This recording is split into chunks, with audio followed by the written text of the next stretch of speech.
Steph, Caitlin presents a challenge in itself for any opponent, but when she doesn't play, how is your team different? Oh, that was a gut check win right there. Sophie Cunningham has been hot to trot. Sophie Cunningham has been on fire. I think our ball moves differently. What we run is different. She has such gravity and her ability. A win is a win is a win. Not just to be at the top of the scouting report, but her ability to make everybody better with the ball in her hands. And the Indiana Fever without Caitlin Clark go up against the Las Vegas Aces and last year's MVP. When she's on the floor, than when she's not. We run some more off-ball stuff, a lot less on-ball actions. Yes, Natasha Howard!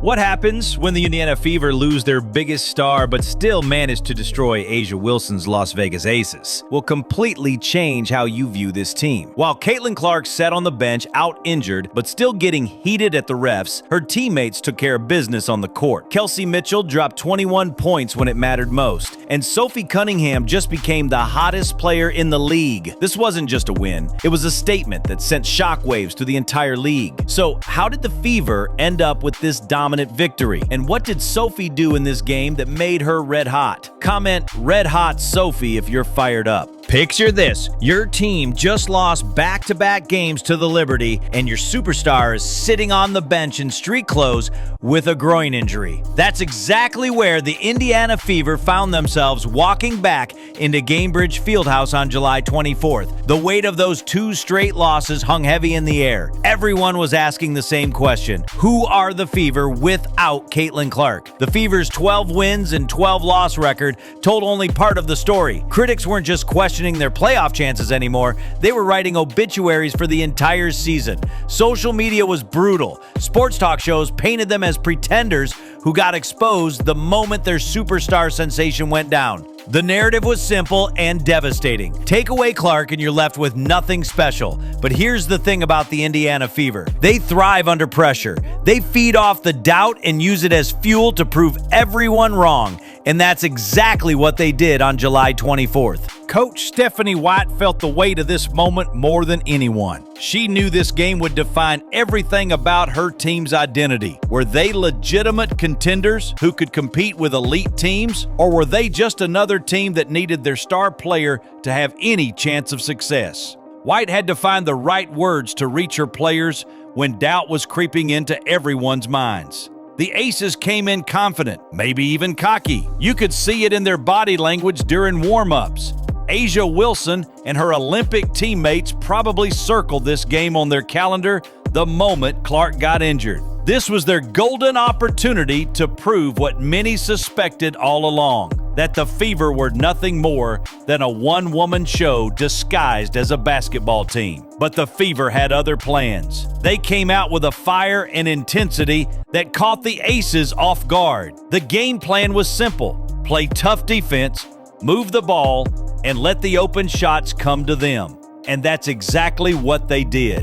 When your team needs a hero, sometimes the quietest person steps forward. Kelsey Mitchell was ready for her moment.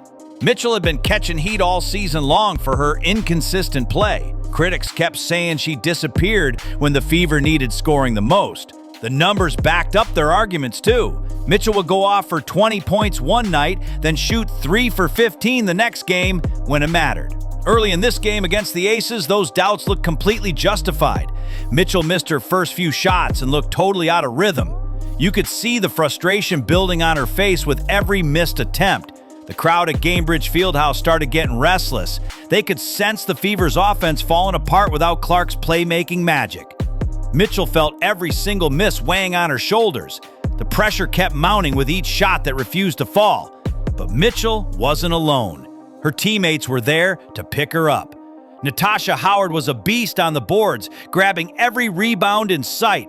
Sophie Cunningham was knocking down shots from beyond the arc, keeping the Fever within striking distance.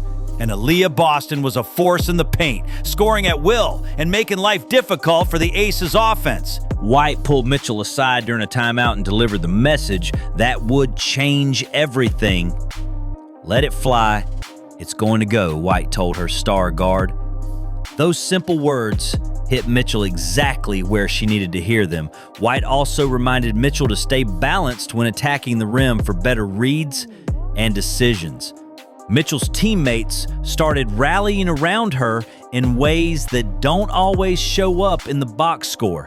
They fed her the ball in better positions. They set harder screens to get her open looks. They created the space Mitchell needed to find her rhythm and confidence again. Then something just clicked in the second half. Mitchell started hitting shots from all over the court. Her speed became a major problem for the Aces defense. She was driving hard to the basket and finishing through contact. She was pulling up for mid-range jumpers that found nothing but net. The fourth quarter became Mitchell's personal showcase when the game was hanging in the balance. She scored 9 crucial points in those final 12 minutes. She went 4 for 5 from the field when it mattered most. Mitchell also recorded 4 assists that tied for the team-high mark. She was making plays for her teammates while taking over the scoring load. But Mitchell wasn't the only one stepping up. Howard continued to dominate the boards, finishing with 13 rebounds. Cunningham was knocking down shots from beyond the arc, keeping the Aces defense on their heels. And Boston was a force in the paint, scoring at will and making life difficult for the Aces offense. While everyone was focused on who would replace Clark's scoring, Sophie Cunningham quietly became the most dangerous shooter in the entire league. She entered this game against the Aces riding a scorching hot streak that had her reaching double figures in 6 straight games. The numbers were getting impossible to ignore. Cunningham was averaging 13.7 points and 4.7 rebounds per contest, while making 3.0 three-pointers a night. Against the Aces, Cunningham stepped up when the lights were brightest. She knocked down 3 of 4 attempts from beyond the arc. Her 15 points weren't just numbers on a stat sheet. They were perfectly timed daggers that kept the Aces from mounting any serious comeback attempt. Every time Las Vegas started building momentum, Cunningham would drain another 3 to crush their hopes. But Cunningham's impact went beyond just her shooting. She was a pest on defense, hounding the Aces' guards and making life difficult for them. She was a willing passer, finding the open teammate and making the extra pass. And she was a leader on the court, directing traffic and making sure everyone was in the right position. Our defense gets our offense going, and that's how we maintain games like that. We don't rely on our offense a lot. We rely on our defense to get our defense going. So we limited to Vegas to 1 shot, and that's how we got open shots for shooters inside the paint and everything.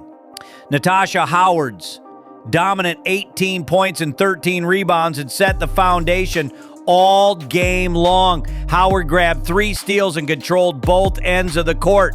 She talked about how defense gets their offense going, but Howard wasn't alone. The entire team was locked in on the defensive end. They were switching screens, contesting shots, and making life difficult for the Aces offense. They were rebounding the ball, limiting the Aces to 1 shot per possession, and they were getting out in transition, pushing the pace and making the Aces defense scramble. With 35 seconds left and the game hanging in the balance, Aari McDonald stepped up to deliver the shot that would define this entire victory. The Fever were clinging to a 5-point lead, but everyone knew that wasn't safe against a championship team like Las Vegas.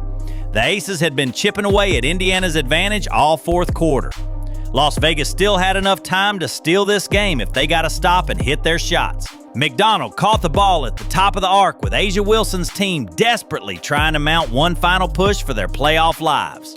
The pressure was enormous for McDonald in that moment. Miss this shot and give the 2-time champions life to complete their comeback. Make it and crush their hopes completely. McDonald didn't hesitate for even a second. She rose up with the confidence of a player who belonged in this moment. The step-back 3-pointer was fearless. McDonald launched that shot knowing exactly what it meant for her team's season. The three-pointer swished through the net like it was always meant to go in. The shot extended the lead and broke the Aces' spirit completely. But McDonald's clutch shot wasn't the only big moment in the fourth quarter. Mitchell hit a big three-pointer to extend the Fever's lead. Howard came up with a huge rebound and put back to seal the game.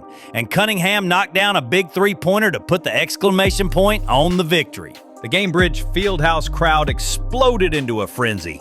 They knew they had just witnessed something special. McDonald went a perfect 3 for 3 from three-point range in this game.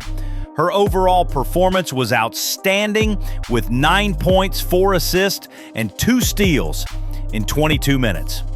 But that clutch three was her only attempt in the fourth quarter.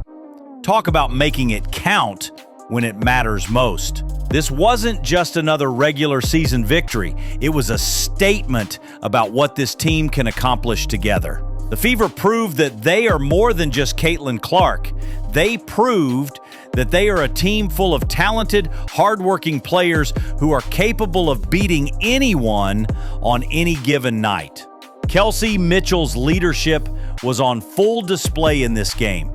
She stepped up when her team needed her most, scoring 21 points and dishing out 4 assists. She was a floor general, directing traffic and making sure everyone was in the right position. And she was a leader on the court, setting the tone for her teammates and making sure everyone was locked in. Sophie Cunningham's transformation from role player to legitimate weapon has given the Fever a scoring threat nobody saw coming. She went from being a complimentary piece to becoming one of the most feared shooters in the league. Some fans are even saying that haters need to apologize to Sophie Cunningham for doubting her abilities. Her consistency and clutch gene have become the perfect complement to this team's championship aspirations. Natasha Howard's dominant performance on both ends of the court was a key factor in the Fever's victory. She controlled the boards, grabbing 13 rebounds and limiting the Aces to 1 shot per possession. She was a force in the paint, scoring at will and making life difficult for the Aces offense. And she was a leader on the court, setting the tone for her teammates and making sure everyone was locked in.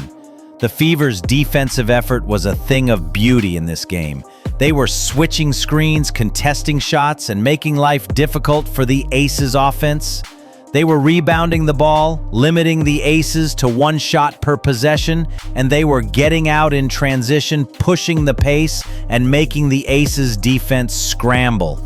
It was a complete team effort, and it was a thing of beauty to watch. This wasn't just a win.